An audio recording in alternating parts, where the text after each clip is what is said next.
I'm Mia, a 33-year-old working as a sales associate. I live with my husband Edward, who is a surgeon. We met in university. I was totally smitten by his straightforward and hardworking nature.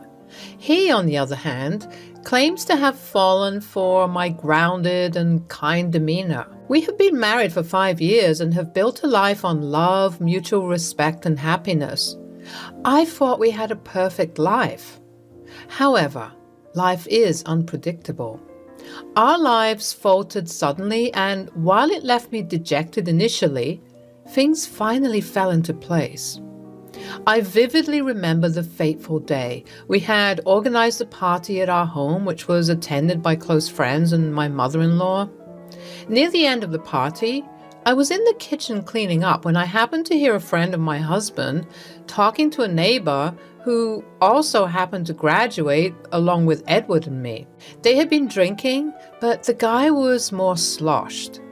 The door that led to the porch was open, so even though I wasn't eavesdropping, it was impossible not to hear their conversation.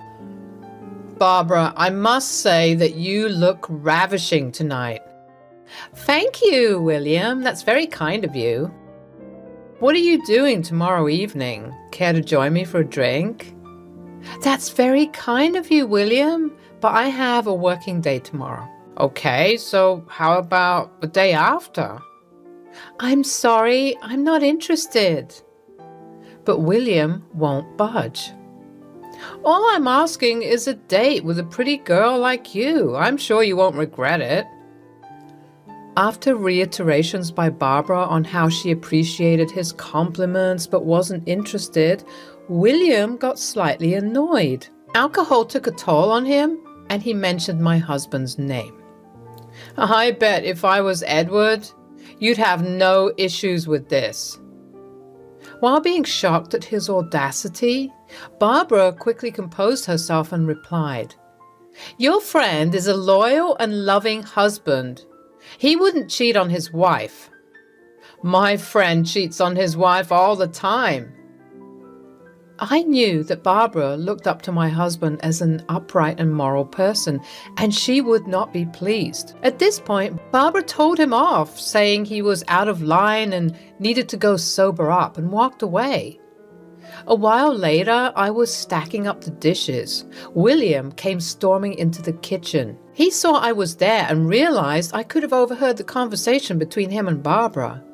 He showed little regret for his behavior and instead said, "Glad that you're here, Mia, because all that you heard was true. It's annoying how Edward gets away with it and never gets held accountable." To be honest, I didn't trust William with this. He was Edward's colleague at the hospital. I had heard from Edward's other colleagues and Edward himself how William was jealous of Edward's caliber and shit-talked about him at the hospital. I could guess that his words were stemming from the resentment he had for Edward. I just looked at him as he spoke and proceeded with my chores. The next thing I heard was a squabble between William and Edward near the garage.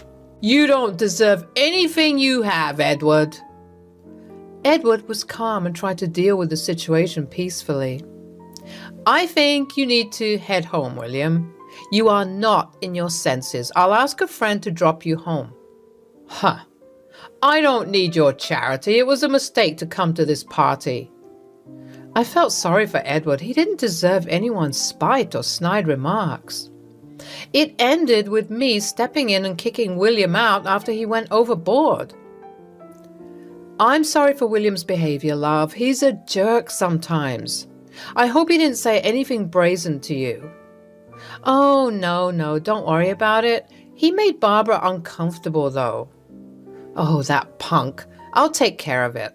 Let's sleep now. It's too late." Sometime later, I was laid off from my company as a restructuring measure. Though the sudden change disturbed me, I continued to apply for other jobs. However, luck wasn't on my side. My layoff also affected my relationship with Edward.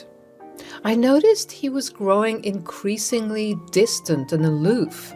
We had spats on trivial issues like me spending a bit more on home decor or simply me sitting at home. I don't believe this, Mia. I don't think we need a new washing machine. This one just needs repairs. You find new reasons to spend money, don't you? We have been using this machine for months, Edward. It is rugged and noisy. There's a risk of electric shock. Safety comes above money, right? That's easy for you to say since you aren't the one spending. Let me handle the major expenses, all right? You focus on getting a job. It was surprising how my brief unemployment changed a lot between us. I was ridiculed even though Edward was earning well and we could manage until I got a job. My savings were limited and I reduced asking Edward for money to a bare minimum. I was managing my expenses. However, the loving wife in me thought his disdainful behavior would drive me to get a job soon. After all, I would be financially self-dependent to a great extent like before. I was supposed to leave for a friend's wedding one day. I readily accepted an offer from another friend to pick me up since I didn't want to bother Edward with cab fares. I bid Edward goodbye. His cold response hurt me, but I decided not to spoil my mood. However, my friend got a bit late and I decided to wait in the living room. Edward did not know that I was still in the house. A while later, I heard a knock on our door.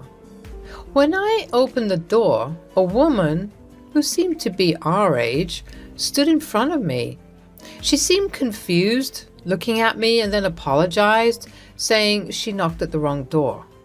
Suddenly, Edward came up from behind and uttered in a displeased manner, "Oh, you're still here?" "Yeah, I am, running a bit late. My friend should be here anytime soon." It seemed like Edward wasn't expecting me there. It was my house too, and his attitude cast a doubt. He nodded and went up to the woman's car that was parked outside. They talked for 5 to 10 minutes and she drove away. I left some time later. However, this incident kept running at the back of my mind. After I returned from the wedding, I casually tried to bring up the matter one evening. "So, the woman that came that day, was she a patient?" Edward gave me a stern look, which intimidated me a little. I don't think I could have interrogated him any further. He looked down at his phone and murmured, "She's just a friend."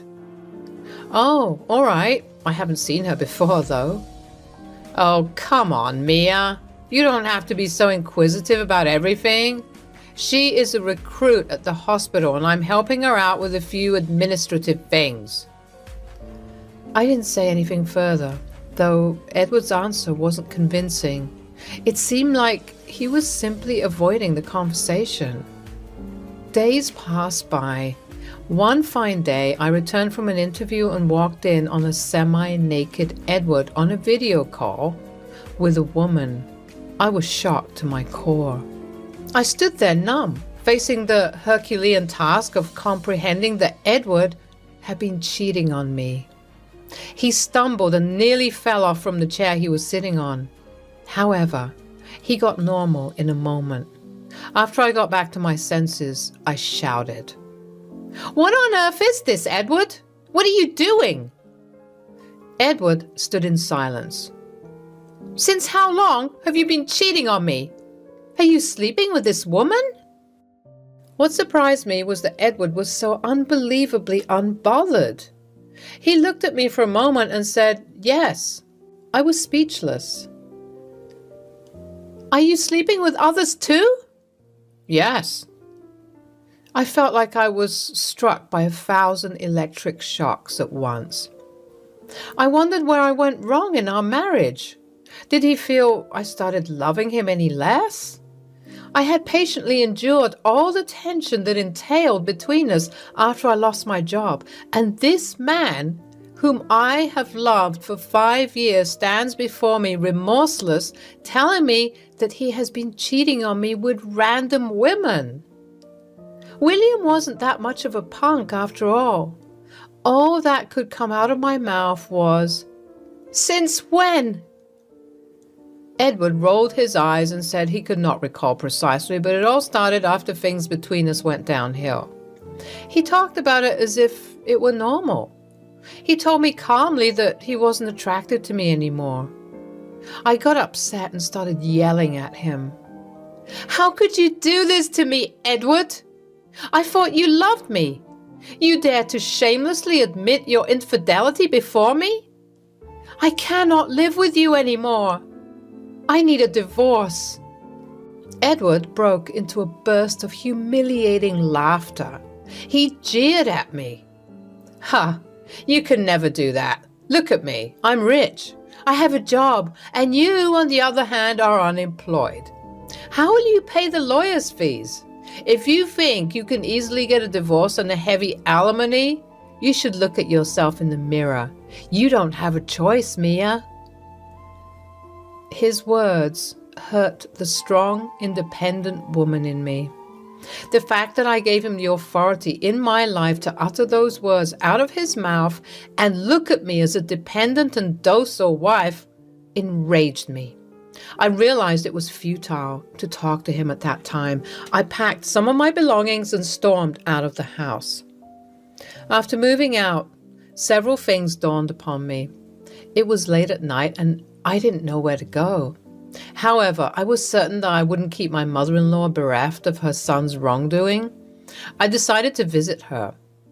My mother-in-law, Judy, was a home baker. She was my inspiration. Her lean figure and graying hair would distract anyone from the fact that she was a powerful woman, full of energy, who kept the environment around her lively. "Oh, Mia, what a pleasant surprise. Come in, dear." "Hello, Mama." "Did you come alone? Where's Edward?" "He isn't coming." "What's wrong? Talk to me." "I left that home, Mama. I'm not going back again." "What are you talking about? Did you two fight?" "It wasn't just a fight, Mama. I found out that he's been cheating on me." "What nonsense. I didn't bring him up to be a cheater. You are definitely under some wrong impression. How did you get to know about this?" "I walked in on him and a woman having a video call in an objectionable state." As Judy intercepted my statement, she looked at me blankly and slowly walked out of the house into the garden. Her response was concerning. I realized that maybe telling her about this was a bad decision because she would support her son anyway. Edward was her only son and also her weakness. Though she loved him, I knew who was winning here. I could not sleep all night. The next morning, I went up to her room. She wasn't there. I was worried. She didn't answer my calls. As I went out looking for her, I found her coming towards me. I hugged her and broke down. "I'm sorry, Mama. Please don't be mad at me. I will work things out with Edward." "Have you lost your mind? You don't let a man dictate you anything or take charge of your life or happiness." "Where have you been all night?" "Well, I went to Edward's. I talked with him. When I asked him everything, he said how happy he felt around that woman and that he was pretty serious about her. To hear Edward sitting there talking about how he looked forward to a life with her and traveling around the world while mocking you and saying you don't deserve to be with a man like him brought tears to my eyes. Yes, being your mother-in-law, I can get emotional too. When I couldn't tolerate him making fun of your taste and style, I slapped him, called him disgusting, and left." "But where have you been in the morning?" "Well, I called our family lawyer, Veronica, in the morning and went to consult her at her office about your divorce. She said she will file a suit as soon as possible." "What? I'm sorry, Mama, that you have to go through all this. You didn't have to do this." No, dear. I should be sorry for how my son treated you. All these years of love and care that you have given him, he let you down. I feel terrible that I failed as a mother." "No, Mama, you are an amazing and kind person. Edward didn't respect your values." "I want you to know that we can stall the divorce proceedings for now if you want to take some time to think through this. You don't have to make any decisions or moves at this moment, okay? I'm with you. Breathe and pause before you take the next step. Get your financial ducks in a row first. The next day, Edward received a call that he had been contacted by a lawyer regarding divorce proceedings. I received a frantic call from him. Who do you think you are? Would you be able to pay your lawyer as long as the proceedings continue? You have absolutely no shame. After all, you were used to spending your savings on petty things. I do not want to listen to your rubbish, Edward. I shall see you in court. As Edward was speaking, Judy, who was passing by, took my phone and chided me. Don't you dare traumatize Mia. How cruel can you be? Why don't you just let her go respectfully instead of creating a scene? I still can't believe you cheated on this innocent soul. I will take care of the lawyer. Veronica will smash you in court. Edward was stunned. He managed to utter, Mom? It was done at your behest? How could you do this to me? I'm your son. Not anymore, she said and hung up. From that day on, I started respecting my mother-in-law even more. It takes a lot of courage to do what she set out to do. I began staying with her. During this time, she tried her best to motivate me, keep me happy, and engage me with her so that I don't drown myself in bad thoughts. Edward's cousin's wedding was a week down the lane, and he was supposed to be the best man. However, Judy forbade him to attend the wedding. His cousin was hurt, and it hurt me to see him that way. Judy, however, convinced me that I need not worry about anything, and Edward made that fall upon himself.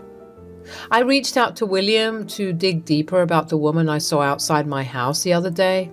She's Susie, a resident doctor. A few of our colleagues used to doubt that something was going on between her and Edward. I believe they'd be able to say something. Luckily, I met one of Edward's colleagues whose laptop Edward had used to send emails to Susie quite a few times since his phone used to act up sometimes. He had forgotten to delete those emails from the recycle bin. During the proceedings, Edward made spurious allegations about me, including the fact that I was domestically abusive, especially after I lost my job, and used to doubt his loyalty unnecessarily. He went to the extent of alleging that I had a borderline personality disorder and I wasn't fit to live in a normal marital relationship. I produced screenshots of emails as evidence. Many of Edward's colleagues also testified against him. Edward, on the other hand, only had Barbara and a few close friends to vaguely testify about his noble character. The jury did not find his arguments too convincing and granted a divorce with alimony. Judy was there holding my hand throughout the proceedings.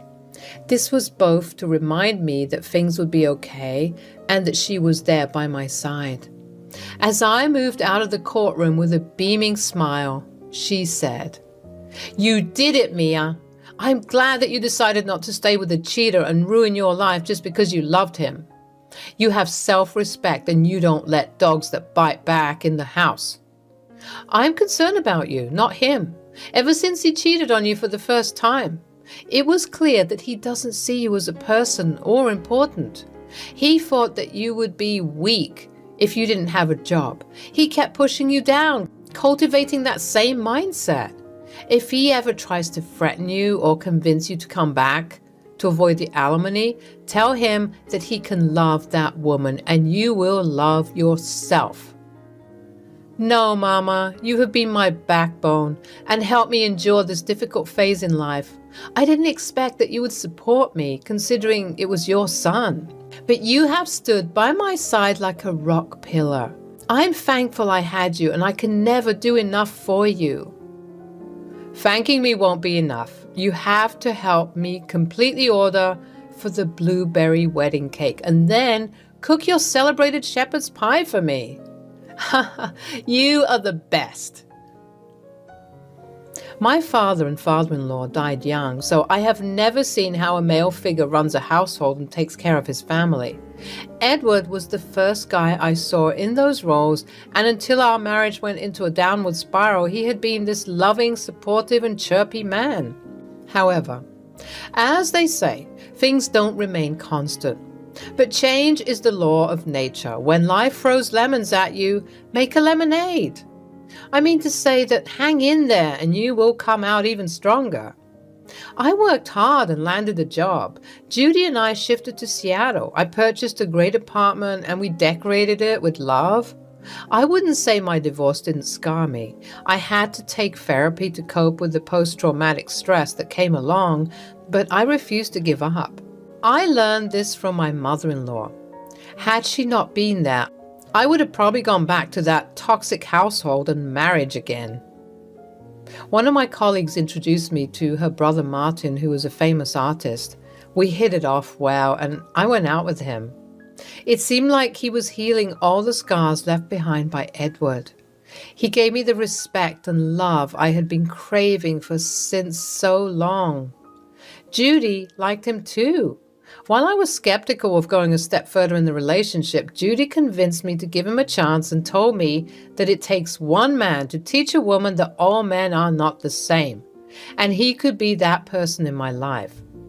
I must say, I do not regret taking a step further. We will take wedding vows a month from now. I am finally living my best life.